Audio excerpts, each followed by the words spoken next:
Many folks call me from all around the state of Ohio about judicial release. In Ohio, we have a way for certain people who are in prison to get out early.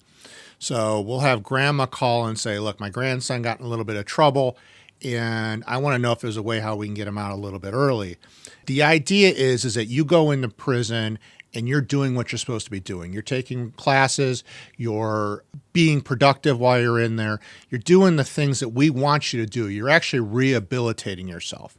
So what we do is we go ahead, pull the court dockets, look at the sentencing entries. We'll go through, look at the prison records, and determine where and when the person's actually eligible to get out early. We'll also look at factors like what was the nature of the charge, what was the level of violence, if there was any, things like that. But the major thing we're looking at is what has this person done since they've been in prison? Have they been doing programming? Have they been doing classes? Did they get their CDL? Are they learning to weld? Were they going to Bible study? Things like that. Or were they down there and just screwing around and doing other drugs, doing crime, whatever else? It's a two-step process. First, file the motion, and we ask for what's called a phase one hearing. That's where the judge, the attorneys, possibly victims talk to the judge and say, look, this is a person who deserves a chance. The second part is then we have a second hearing, and that's where we usually bring back the person to actually look at possibly getting released. The major factor the judge is looking at is, has the person been rehabilitated, and are they likely to commit additional crimes?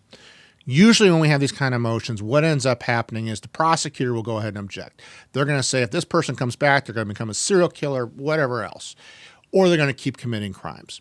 We'll also a lot of times have victims of crimes in certain violent type offenses come back, and they'll put an objection on. They'll say, look, judge, do not cut this person loose early, and then we have to try to overcome that.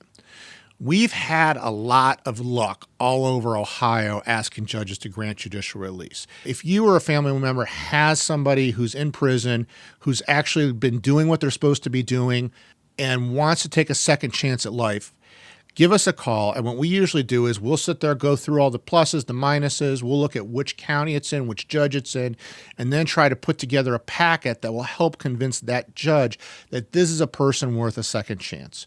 But we've had a lot of luck at not only convincing the judges to let the person out, but also convincing that person, whatever their background is, wherever they're at, that they don't want to go back to prison. It's time to grow the fuck up and become a productive member of society.